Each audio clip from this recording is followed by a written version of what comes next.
Update: I messed up by getting tested to donate a kidney to my wife. Original post: I decided to get tested to see if I could donate my kidney to my wife of 6 years. We have 2 kids together, 4 female, 2 male. My wife got sick just after our son was born, and now is in need of a kidney transplant. We checked with her relatives and none were a match or a viable donor. So last week I got tested. I knew it would be a long shot, so I decided to get tested to see if I could donate. I got a call the other day saying that I was a match. The doctor then said something about wanting to do additional testing due to some information from the HLA tissue test results. I didn't think much of it and agreed. Then the results came in. I was shocked and confused. He explained that because of how DNA information is passed down through generations, a parent to a child could have at least a 50% match. Siblings could have a 0 to 100% match, but it was rare to have a high match as husband and wife. I asked what does that mean, and he said that my wife and I have an abnormally high match percentage. Long story short, we're related. No, I'm not kidding. I was put up for adoption before I was born, placed into a family that moved across the country. I knew I was adopted, but we didn't have any information about my bio family as it was a closed adoption. I met my wife by chance 8 years ago. I was on a trip from work and she was working at the site I went to. We worked together for a week, exchanged numbers, and kept in touch. I was sent back there 3 more times that year, and each time we became closer. I was given the opportunity to be transferred out there in a new higher paying position in a different department as hers, and the rest is history. I don't know what to do moving forward, but I know it may be wrong. She is my wife and the mother of our kids. This post is probably going to get removed, but it is all true.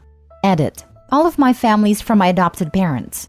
My parents adopted me 2 minutes after I was born. Even their name is on my birth certificate. They have not told me anything about my bio parents and don't have any info.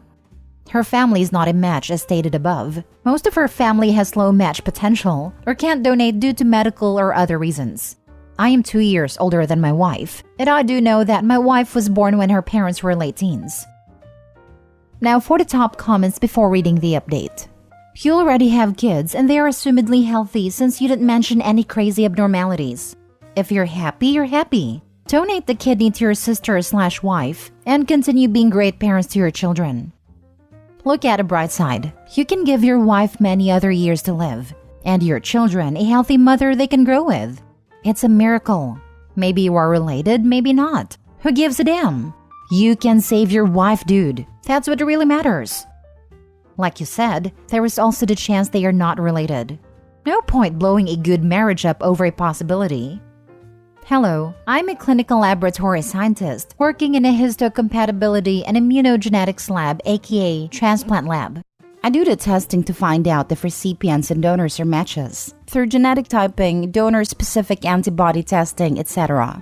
What a doctor is talking about is likely haplotype mismatches. When doing HLA typing, we are looking at haplotypes for the class 1 and class 2 genes you receive from each parent.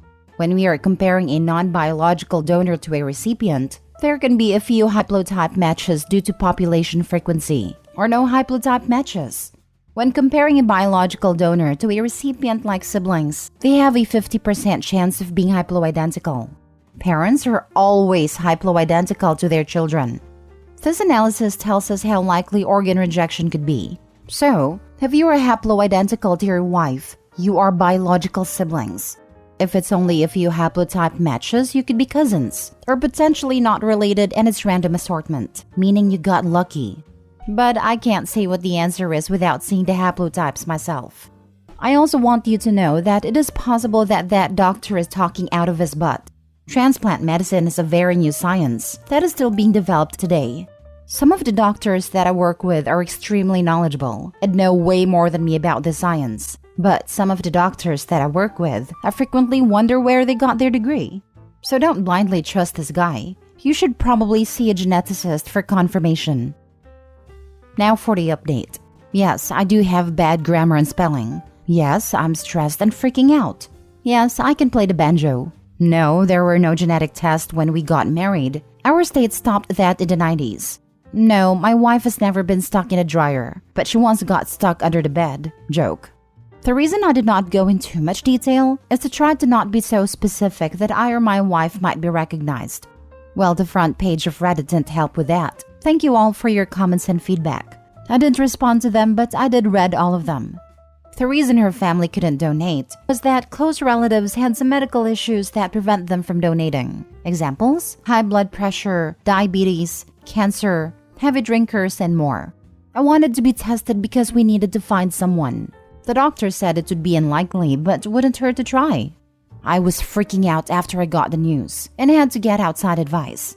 When the doctor said that the percentage was abnormally high and that we might be related, I kind of zoned out and started to piece things together in my mind. My parents live 8,000 miles away. They met my in-laws a few times, once at my wedding and when both my children were born. My children are fine. My daughter is incredibly smart for her age. My son is handful and healthy. The way my adoption worked was when my bio mom gave birth to me, I was checked out and put in a different room. I was there, but don't know how it officially worked.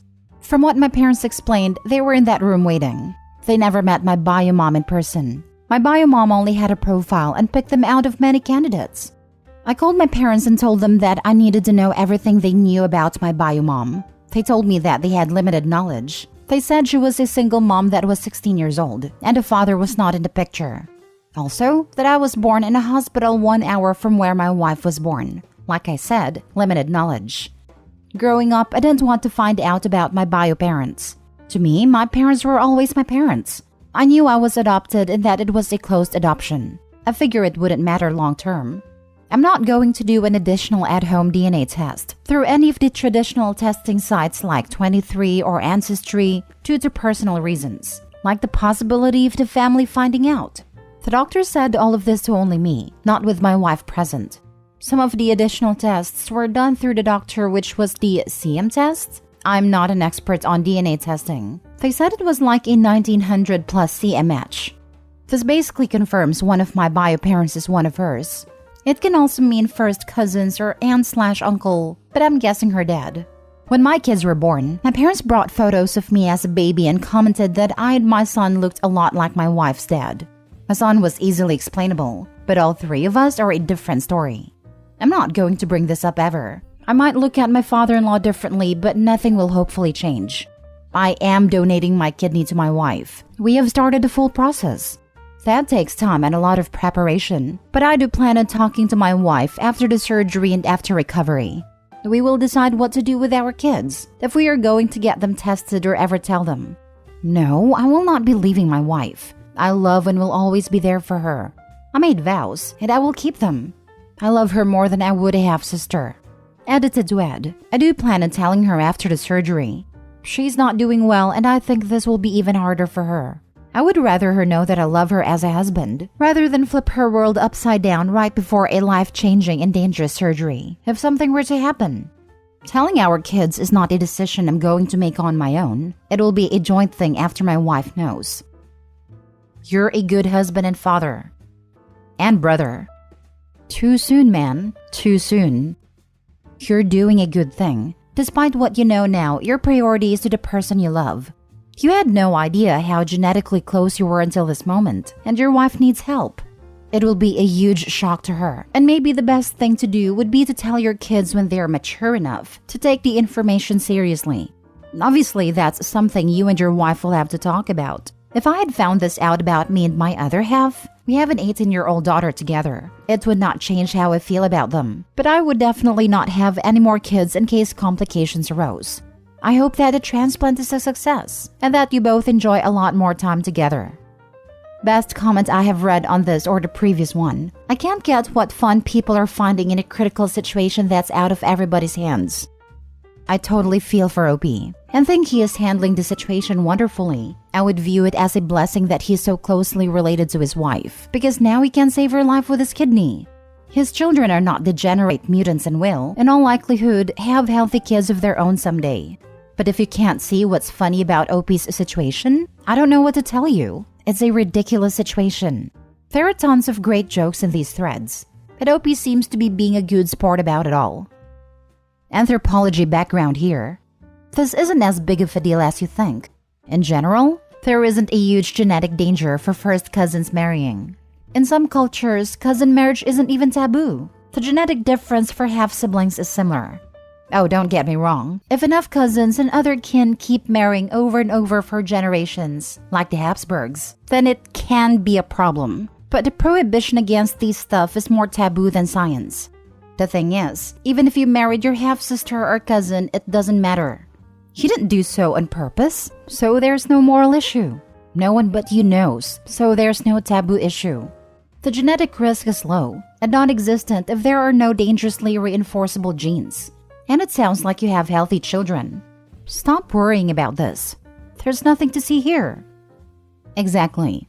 Unless it's multiple times in multiple generations, or there's a rare recessive disease, it doesn't really matter. The incest taboo is really about family relationships and power dynamics, no genetics. If you didn't grow up together as part of the same family unit, and you didn't even know about a genetic relationship until after getting together, then the taboo really doesn't apply. Some people may still have a visceral reaction because the taboo is that deeply seated, but when you think about it logically, the reasoning falls apart. Now, for the last story, I will never make myself vulnerable again. My 23 male broke up with my ex-girlfriend last month over some privacy issues as she circulated my pictures in her girl group. Since then, she's trying to reach me out. I've blocked her from all my contacts and social, but she texts or calls me from her friends or some random numbers and shows up at my house. Today again, she showed up at my house and wanted to be back together again and how she was sorry. I asked her to leave and that we are never getting back together. I don't know what happened. She just snapped and started screaming. Mind you, I live with my parents, and we have a big neighborhood, and she was screaming on my front door. She said, "You know what? It's good that you won't be together with me, because who wants to be with a man that can't protect himself from getting assaulted, and you deserve it. Men like you are nothing but P-words, and you deserve to be violated." I never expected this to happen, and I didn't know how to react. She went on a rant, but I don't remember hearing anything because I just went numb. All I know is my parents were rushing for me, and my neighbor aunt helping me to go back in the house. Everything was a blur to me for I don't know what amount of time, and I have panic attacks. I have been assaulted on 2 different occasions. Once when I was probably 13. On a vacation, a middle-aged man started a conversation with me and wanted to know if I was active. He then proceeded to hold my junk, try to kiss me, and wanted me to take to his room, but I managed to get away from there.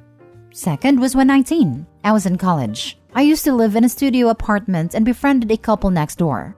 Long story short, they drugged me and violated me. I tried to press charges, but the wife threatened to press charges herself on me. And in the country where I am, men have no laws for cases like this and can be charged for it, no questions asked, only on basis of a woman's statement. I still remember when I told some of my friends in my group, and the men congratulated me for the group activity. The women just said that maybe I understood finally what they go through, and they were glad that I won't do the same to any girl since I know how it feels. And they had a laugh about it. Since then, I have avoided talking about it to anyone. My ex-girlfriend was the only one who I told later, and supported me. She helped me heal and open up and talk about it. But today I again realized that it's all an act.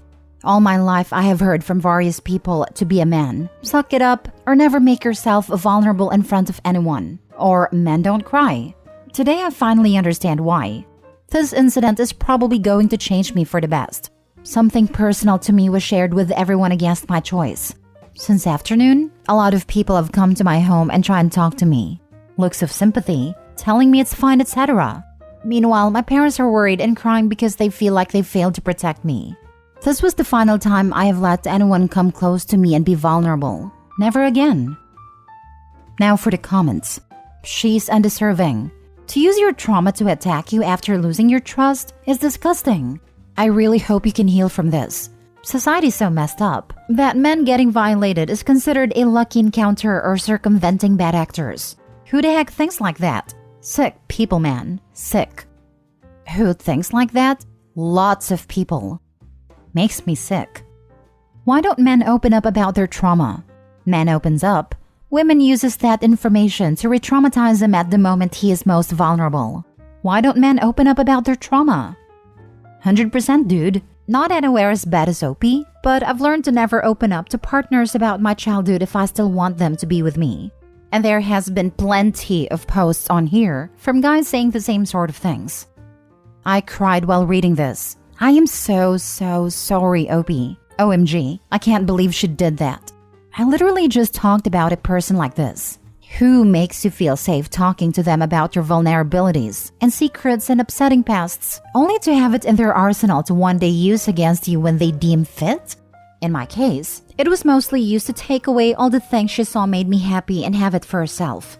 Her case is much more painful in so many ways, and I'm just crying. I am so sorry. She's a witch, but I'm assuming many have voiced themselves about this already.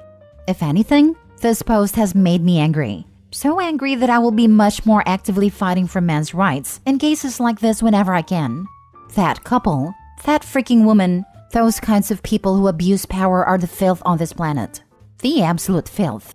For what it's worth, you are not lesser of a man or anything. You're disgusting POS of an ex said for what happened to you. Anyone can be victim of this. That doesn't make you lesser of a person. The people who are the lesser ones are the abusers, offenders, and the people who brush it off / laugh at you for it. Disgusting scum. Friends? You need new friends. Seriously, those aren't friends at all. I hope you're doing a bit better at the moment, OP. I know this goes against what your news stands in life, but if you ever need to talk about anything, I'm always open, and whatever you convey will stay between the virtual walls. I know trust is low in you right now, but just putting the offer out there. I wish I could give you a big hug. You deserved nothing of what you told us. Wishing you all the love and support in the world. Take it from a man that was victimized at 18 by a gay person, and also fathering my 15-year-old niece who was victimized under 4 years of age. I personally am afraid of my reaction to this kind of verbal mistreatment because I feel my reflex will be to witch slap her. I'm not kidding. Anyone says this vile garbage in my eyes deserves an organized beating. My aunt, mother, and sisters would be at a chick's throat for this kind of evil behavior.